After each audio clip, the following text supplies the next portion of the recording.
我扮成男人，在京城阉了几年猪，因手法精湛，被征召进宫阉人。在净身房的第一天，就遇见了未婚夫楚明修。他本是金贵骄傲的漂亮少年，因获罪被抄家，一律入宫为奴。管事太监催促，要我亲手阉了他。大家好，欢迎收看达达听书。我在京城朱氏阉猪，猪贩子都认得我，称我阉猪手法最快最干净。老主顾还送了我个外号胡一刀。这天我刚阉完一窝猪，手上的血污还没洗净，就看见那个总来收税的差役脚步匆匆，带着3个生人来找我。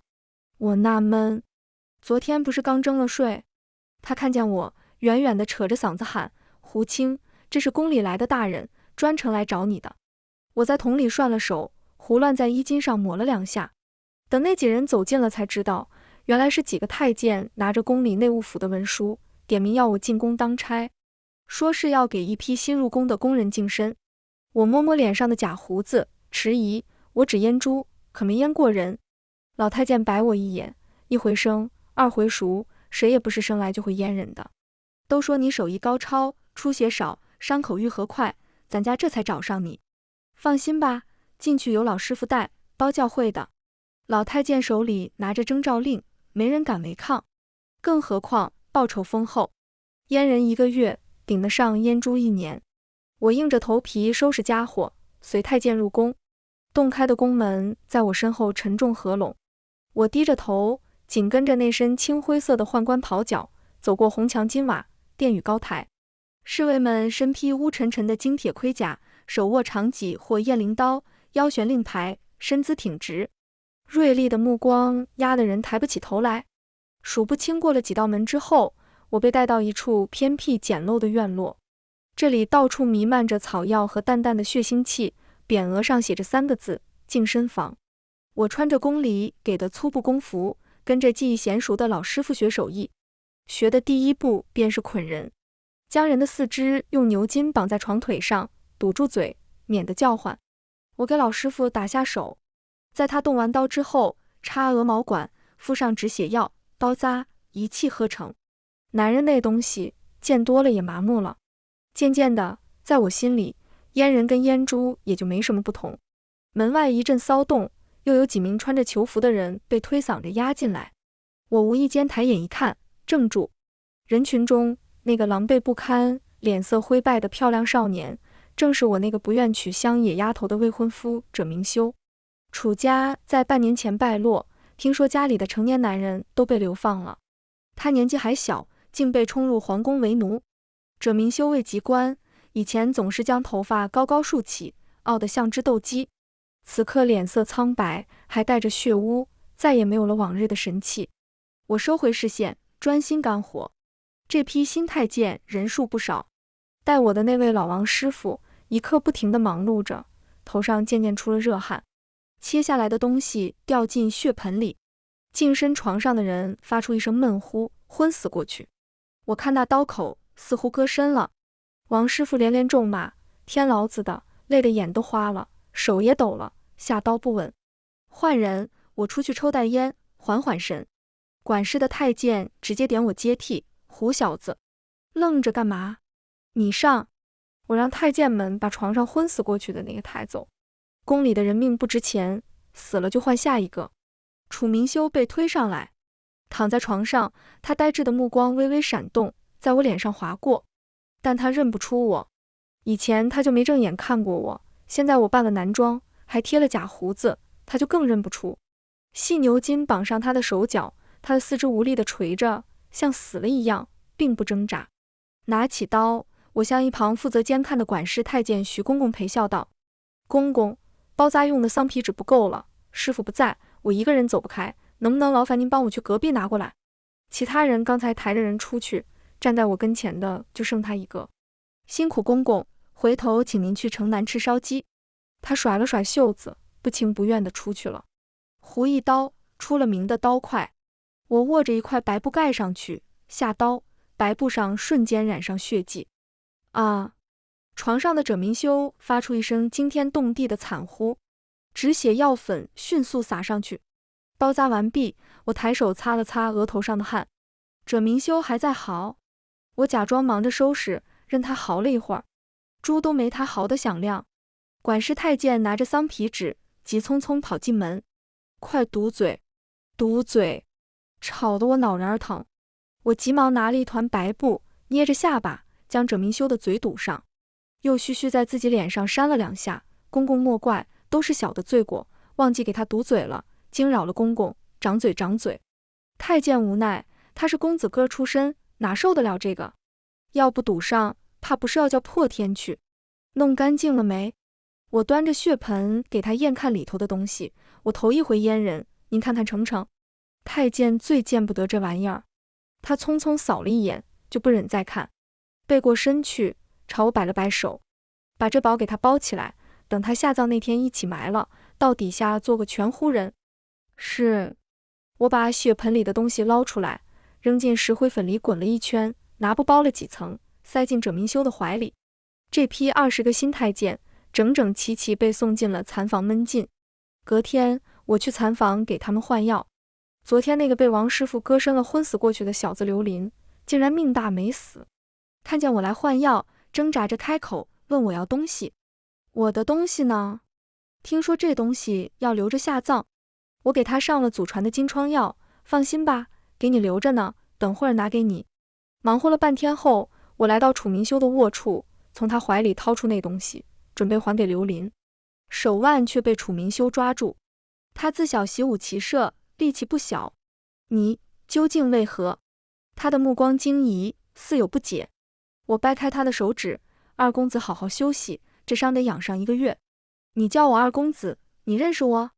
时常见二公子骑着马在街上过，人又俊，马又高，一来二去就认得了。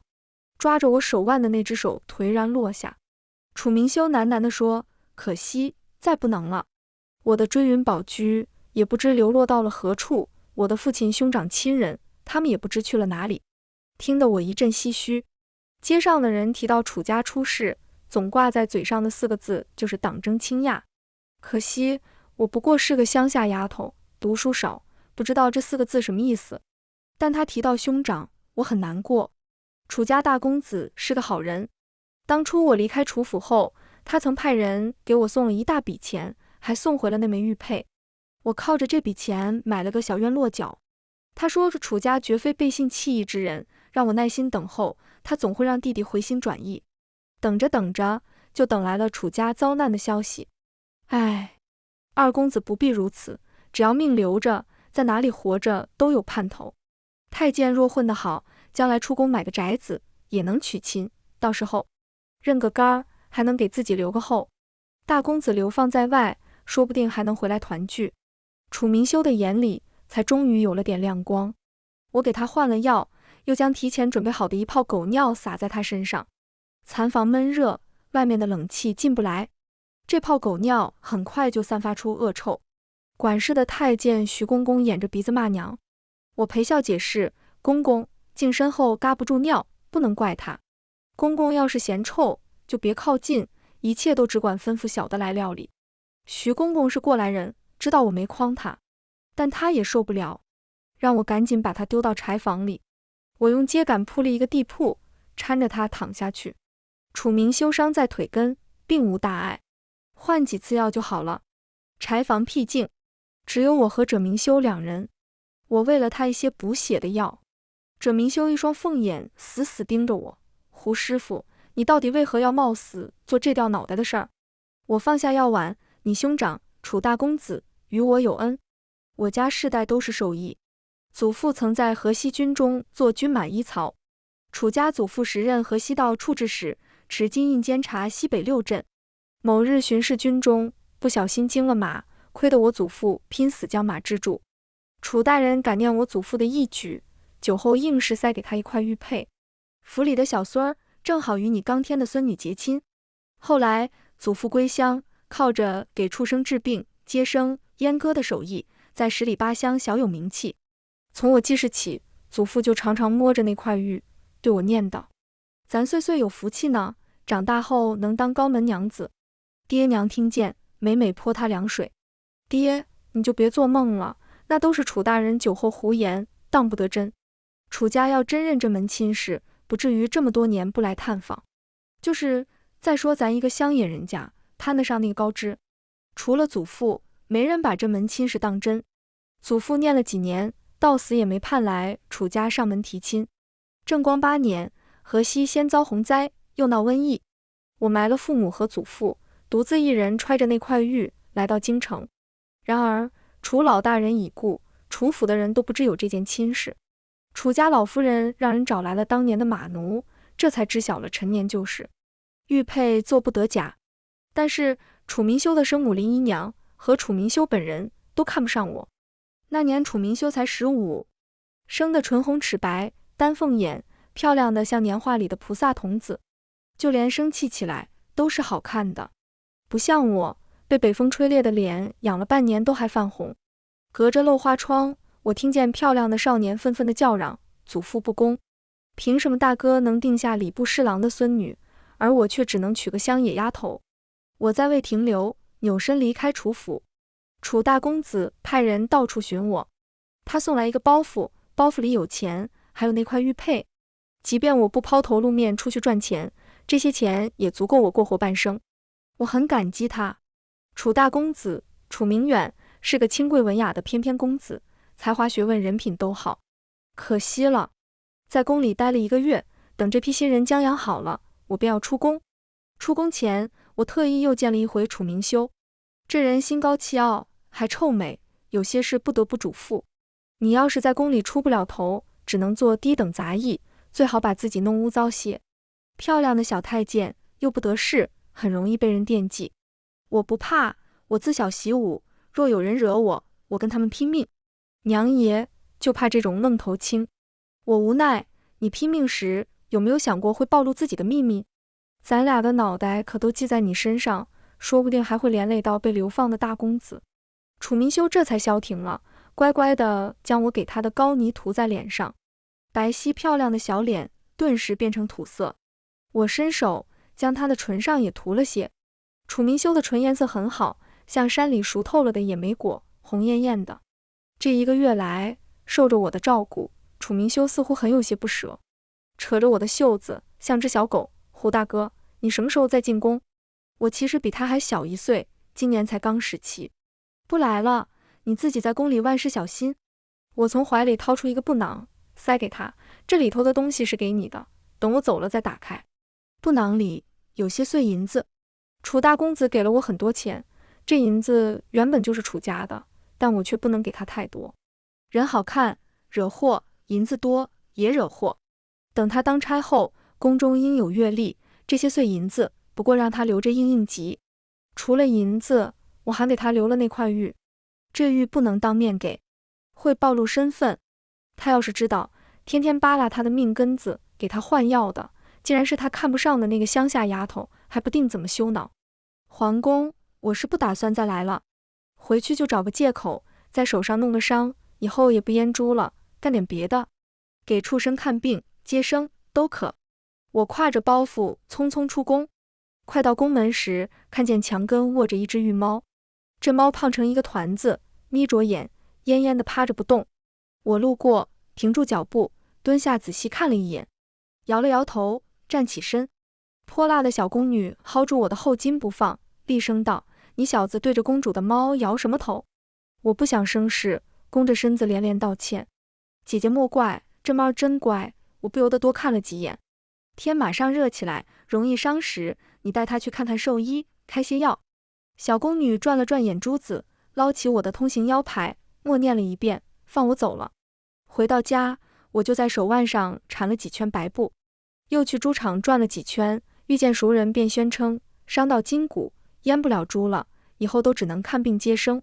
直到全猪市的人无一不知，猪贩子都扼腕叹息，劝我带几个徒弟把阉猪的手艺传下去。我苦笑着摇头，这事儿等我伤愈后再说吧。过了几日，我在京城行商处给商队的马儿治马瘟，那个征税的差役又来，还是带着几个太监。胡青，胡青，宫里又来人找你。我抬了抬还缠着绷带的手腕，差爷，小的伤了手，干不了宫里的差事。那玩意儿看多了，以后洞房时，我怕即使是面对如花似玉的夫君，我都不能忍道。再进宫我就是狗。太监巴拉开差役，上前急道：这回不动刀，是找你进宫看病的。主子说了，非你不可。你若不去，咱家的屁股要开花。终归还是被几个太监拉扯着进了宫。汪汪！进宫前，我在清风楼买了一只烧鸡和一包酱肉，求着太监先让我去一趟净身房。那太监虽有不满，但谁叫我是他们主子要的人？那你快点，别耽误，说2句话就出来。我飞奔进去找徐公公，将那只烧鸡塞给他。上次说请您吃烧鸡，不能食言。净身房最近不淹人，清闲。徐公公心情不错，抱着烧鸡冲我乐。嘿，你小子行，手艺好，人又上道，你要是在宫里混，准保能混出个名堂。我立刻双手舞当，公公别介，小的从小定了亲，还想传宗接代呢。徐公公啐了我一口。我又掏出那荷叶包的酱肉。徐公公，不知那叫楚明修的小子在哪儿做事，能不能帮我把这包酱肉带给他？哟，你还记挂着他？我叹了口气，不瞒公公，他是我执刀的头一个，当时我手下没分寸，把他的身子毁得不轻，后半辈子怕都过不爽利。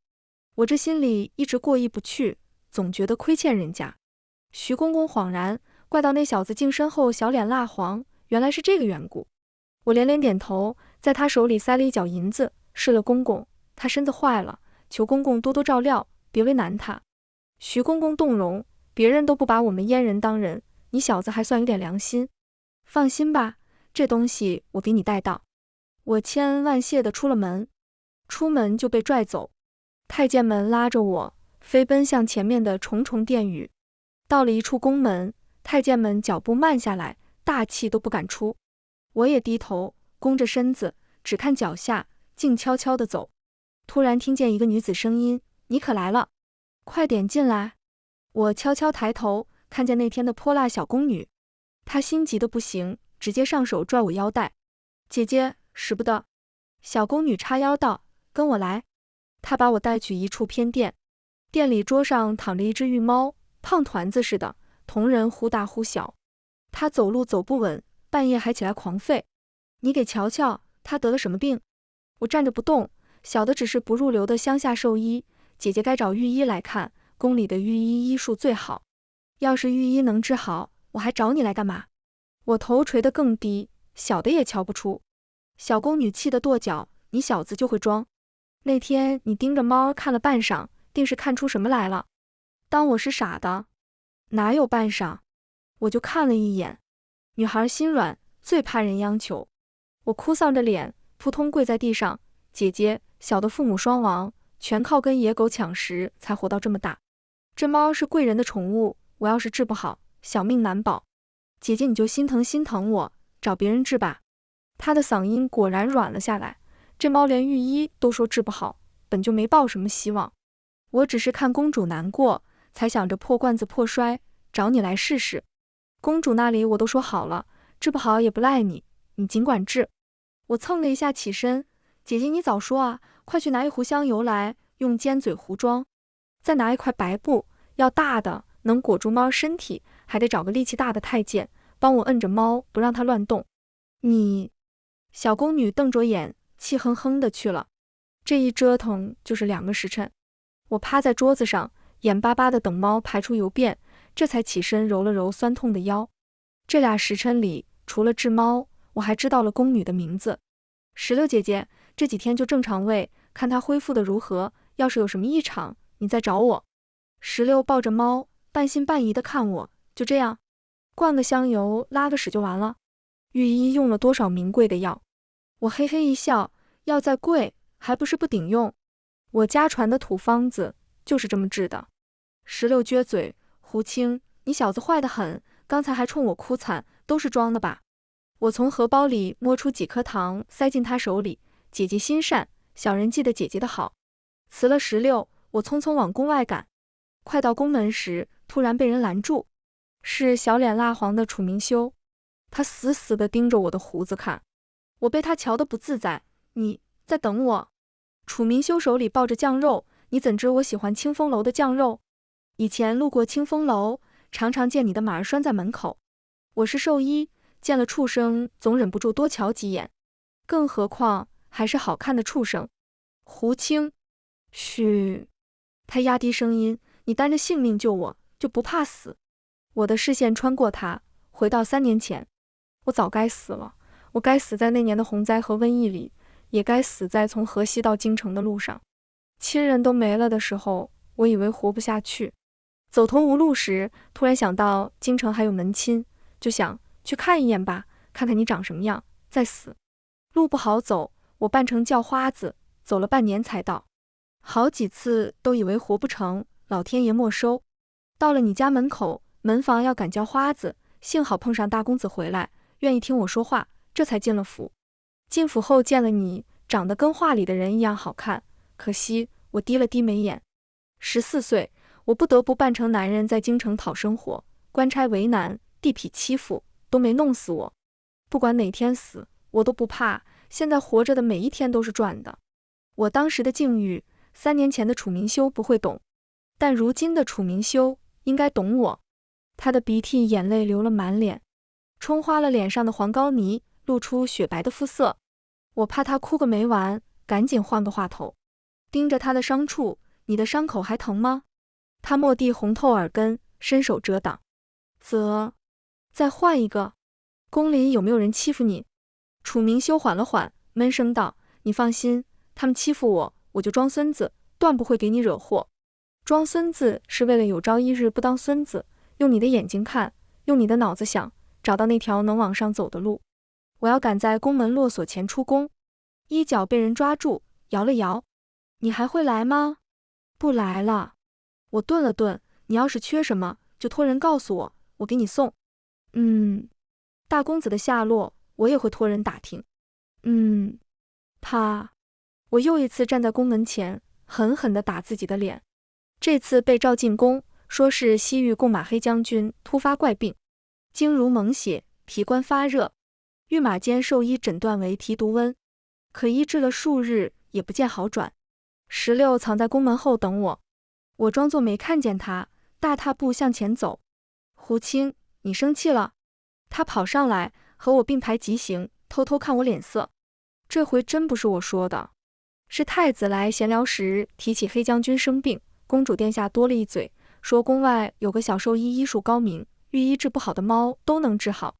我从他手里拽回锤刀，咋动不动就薅人腰带呢？16绞着手指，我已经求了公主了，公主说治好了有赏，就算治不好也绝不治你的罪。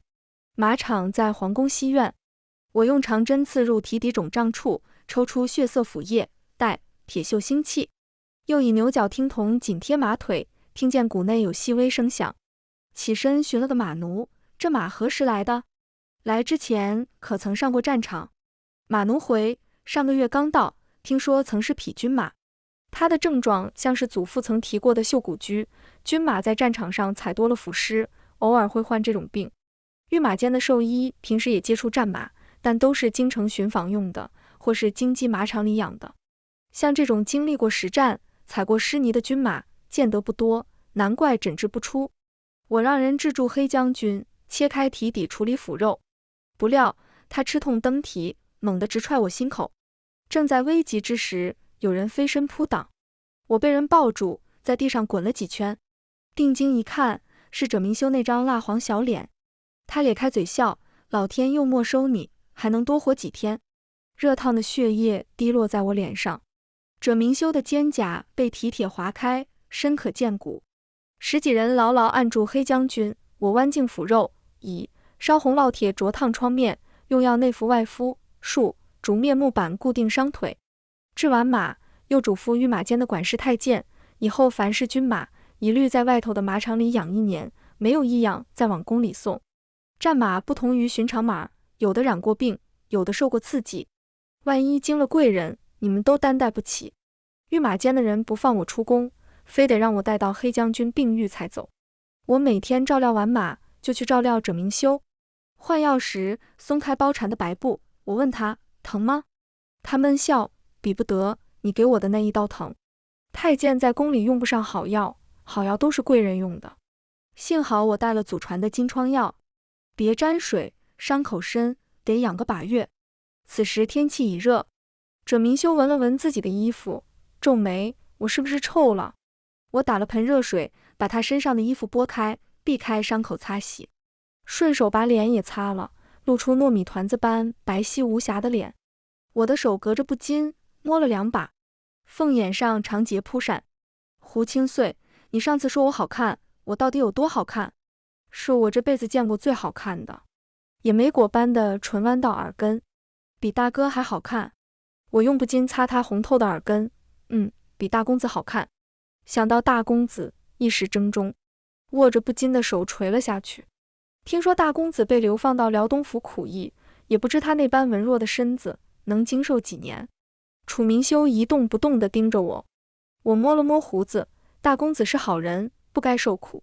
他抓着我的右手挪开，你手放我裤裆上了，对不住，我不是故意的。我急巴巴地解释，这玩意儿我割多了，又不稀罕。我再去找楚明修时，偶然遇上刘林，他捧着一包点心等我。胡神医，多亏你细心照料了1个月，我才没丢命。这点心是主子赏赐的，算我的谢礼，你千万要收下。那时他吊着半条命，要不是我照顾的用心，怕是要被抬出宫。我收了点心，过意不去。你现在恢复的怎样？要不我再帮你看看？刘林欣然点头，好呀。上床，把裤子脱了。楚明修狭长凤目瞪得溜圆。我把点心塞给他，你帮不上忙，出去吃点心去。他却没走，像根床柱子一样杵在床尾。净了手，我检视了刘林的伤处，又给他开了些生机活血的药。刘林千恩万谢地走了。忙完回头，却看见楚明修眼眶赤红，鼻音很重。胡清碎，若是没遇见你，我也会变成这样。大意了，18岁的少年，可别还没开荤就被吓得不举。我在衣襟上擦了擦手，想起大公子说过的4个字，拍了拍他肩膀，往事莫追，向前看。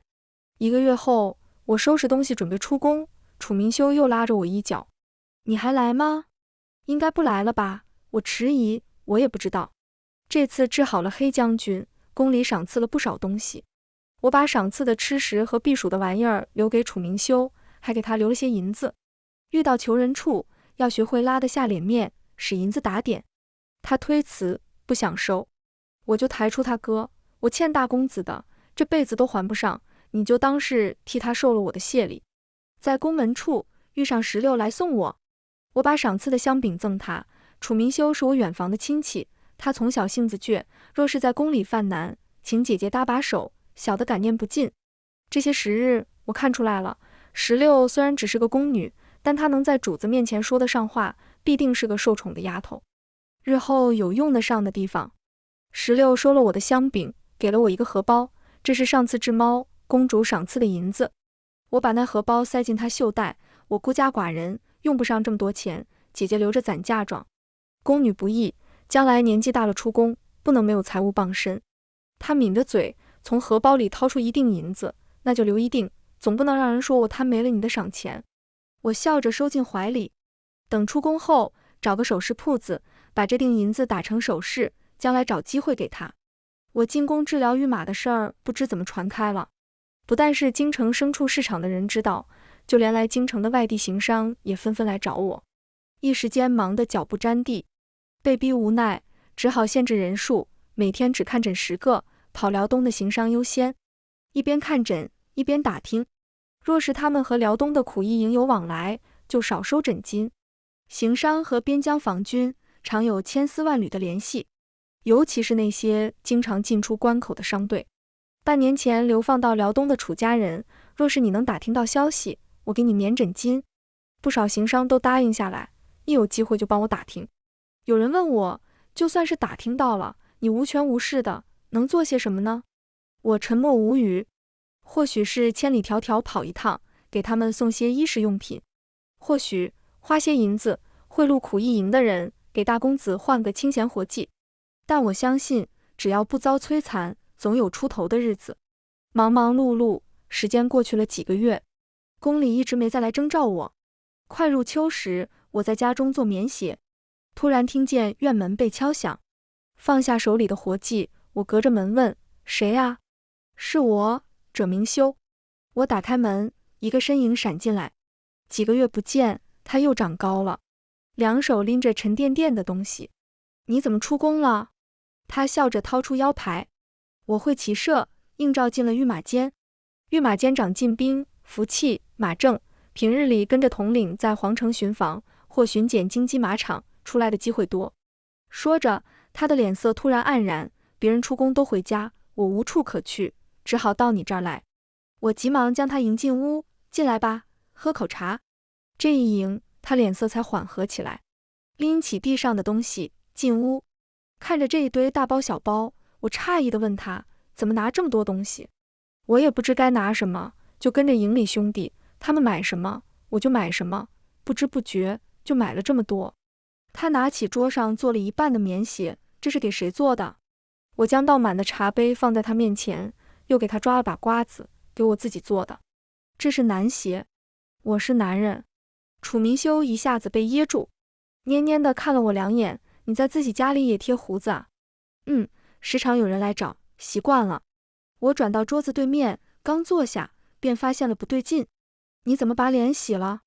楚明修白皙的面皮微微泛红，来你家之前刚刚洗的，你放心，没人看见，等我回宫时再涂好。他又从怀里掏出鼓鼓囊囊一个荷包，放在桌上。我这几个月攒的月例，给你。你给我干嘛？我瓜子磕了一半，愣住。别人攒的都给家里，你就帮我收着，这是把我当亲娘使了。我怕再扯下去又引起他对林姨娘的牵挂，只好收起荷包。你要用钱时再问我拿。身上留够零花了吗？留了。还缺什么？我帮你置办好。他眼珠子转了半圈，视线落在桌上，缺双棉鞋。我从笸箩里拿出剪刀，比着他的鞋底剪了个鞋样子。抬头看见他漂亮的脸上笑得晃眼。面对好看的人，总是容易丢失底线。我又拿着绳子在他身上量了尺寸，等过几天扯些细布，做身棉衣。后院马厩传来一声嘶鸣，者明修猛然抬头，目光朝着声音的来处望去。你跟我来。我带着他来到后院，马厩里养着一匹神骏的马。追云。者明修扑上去，抱着马脖子，肩膀抖动。城东一家富户请我去治马瘟，我去了才知追云在他家。这马当时病得厉害，我就出钱买下了。说完，我转身进屋，留他一个人跟马叙旧。从那起，他便常来看马。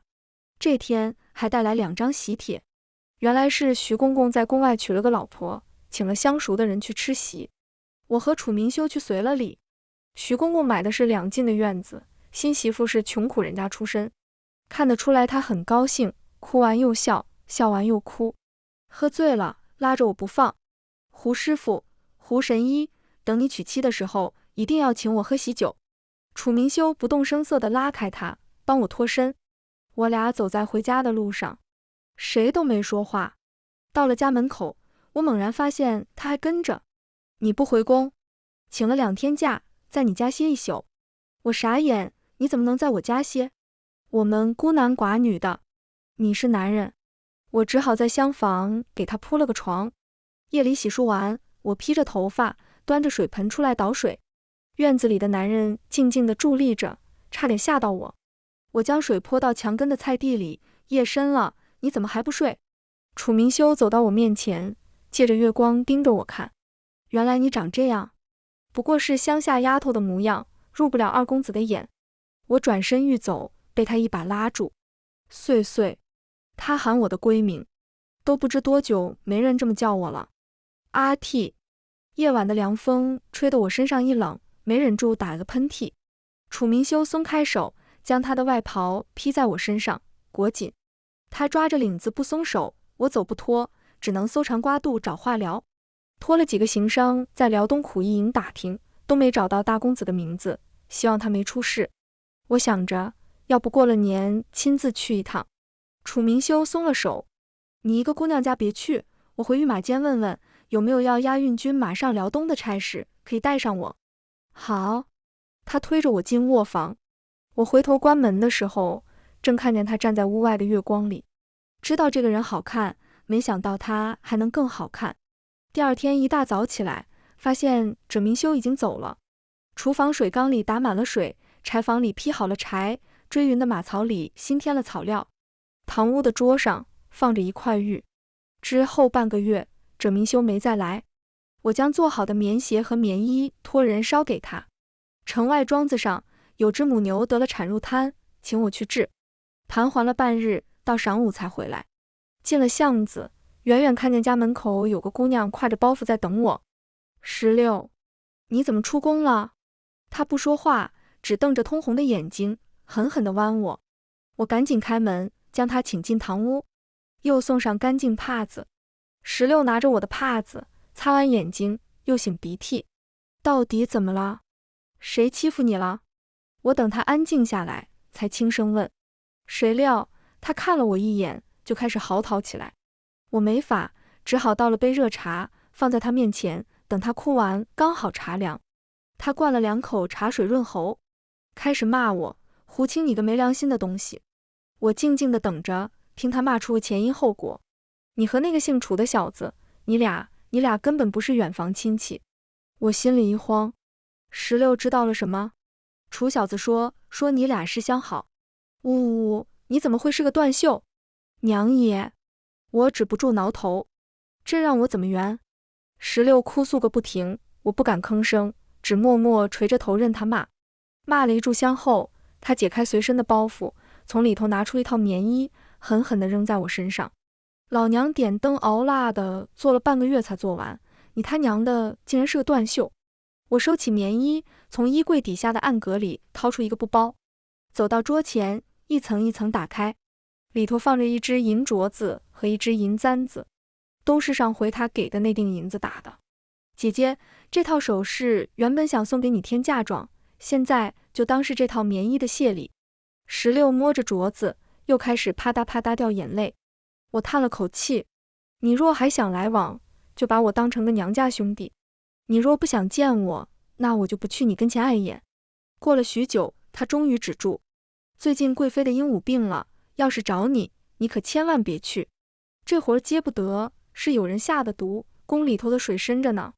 听见他说这个，我知他心结已解。放心，我只会治大牲口，不会治鸟。送走16，我听见马厩里有动静。过去看时，见赭明修正在喂马，马儿亲昵地蹭着他，鼻孔里发出呼哧呼哧的喷气声。你怎么进来的？翻墙。我走过去瞪他，你怎能跟他那么说？他都误会我是断袖了。他抱着马脖子，一双凤眼斜斜地看下来，脸又是干干净净。不然呢？难道你能娶她？那也不能说咱俩是相好啊，你就不能换个借口，非要惹他误会？不能，2个字将我堵得死死的，气得我从马槽里捞起一把草料，扔在他脸上。他没躲，闭着眼睛用脸接了，接完还冲着我直乐，脸皮真厚。咱俩本就定过亲，不是相好是什么？提起这个，我更气。二公子，当初我上你家，是你说看不上我这个乡野丫头的，现在又来说这个。他抿紧唇，闷声问：胡青穗，你是不是一直都在恨我？恨吗？算不上吧。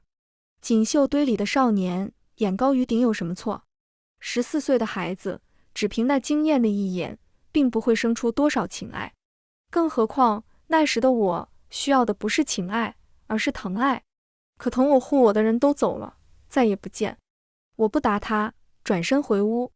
胡青穗，楚明修喊住我，你是不是一直喜欢我大哥？脚下像突然生了根。大公子是个好人，是护过我，让我心生怀念的人。这种怀念和我对亲人的怀念并没什么不同。那天后，赭明修又没了影，我屡次托人打听，连宫里的人都不知他去了何处。天气一天冷过一天，转眼就到年关。16托人送来一筐银丝炭，说是主子赏的，他舍不得用，便宜我了。还说很久没见到我的相好，是不是不要我了？劝我说小太监不会疼人，不如转投他的怀抱。我从辽东的行商那里买了2块貂皮，其中的1块赶在年前送进宫里，不管是做护膝还是做坎肩，都随他。另1块藏在柜子里。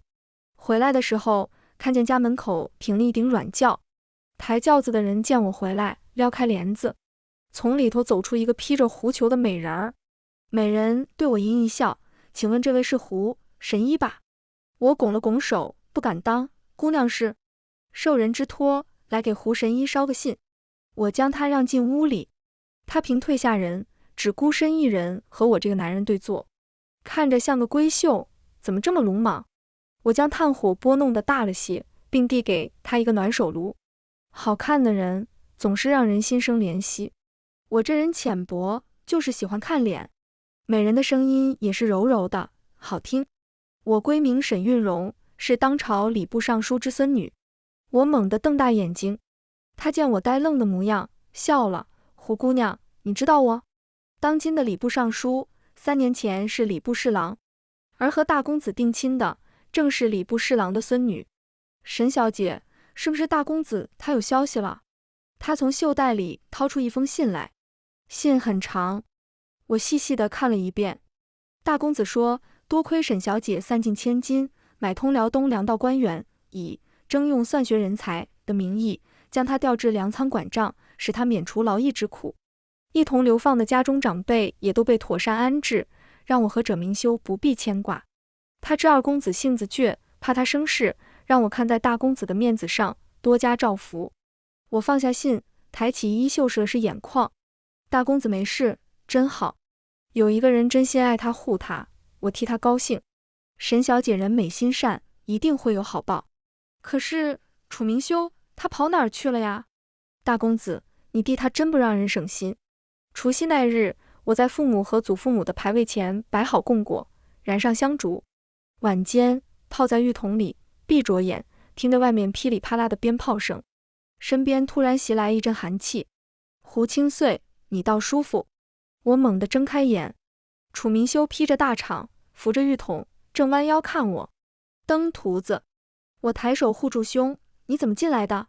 他脱下大氅，掸了掸上面的冰碴子，扔在浴桶旁的衣架上，视线停在那条长长的裹胸带上，指尖勾住，拧着眉问，你天天裹着这个，将来孩子没奶吃怎么办？关你什么事？他转身正对我，我撩起水泼他，你别看，快出去！岁岁不恭。他披着水珠趴在浴桶边上，你早都把我看光了，我看2眼怎么了？我蜷缩着身体躲他的视线，躲也没用。他得意地弯着唇角，我跟着御马监的马队去了辽东，见到我大哥了。你猜怎么着？我还用猜？我大哥啊，人家跟未婚妻好着呢，天天书信来往，郎情妾意，蜜里调油，你就不用惦记了。我哪儿惦记了？我大哥还说，让你跟我好好过，不能背信弃义，抛弃我这个未婚夫。等将来大赦，他会回来看着我们成亲。你一个太监，成哪门子亲？他狞笑着开始撸袖子，你试试呢？我是不是太监？你不知道？我抬起腿踢他，却被他抓住了脚，温热的触感从脚背上传来。岁岁，他跪在地上，用冰凉的脸蹭我，你要生气就打我骂我。我家虽然败落了，但我这次去辽东立了功，年后就有封赏。我会让你过好日子，我的一切都是你的。我被他抓着，又羞又恼。你先让我出来。他眨巴着那双勾人凤眼，要不我进去？奔波了一路，我这身上还没洗呢。不行，我嫌你脏。我不嫌，我用你的洗澡水。脸皮真厚。我这人浅薄，总是喜欢看脸。者明修去见了一趟大公子，跟得了块免死金牌似的，不顾死活地往我身上贴。临睡时又抱着被子爬我的炕。岁岁，我的伤口又疼，你帮我看看。我抬腿，哪儿疼踢哪儿，又被他抓住了脚。整晚我都觉得纳闷，大公子是端方君子，能出这么无耻的主意。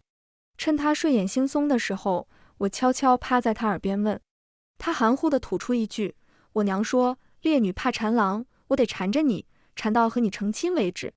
不对，成亲后也要缠着你，一辈子缠着你。则全文完，达达听书，感谢您的观看，每天上新精彩小说，喜欢就订阅吧。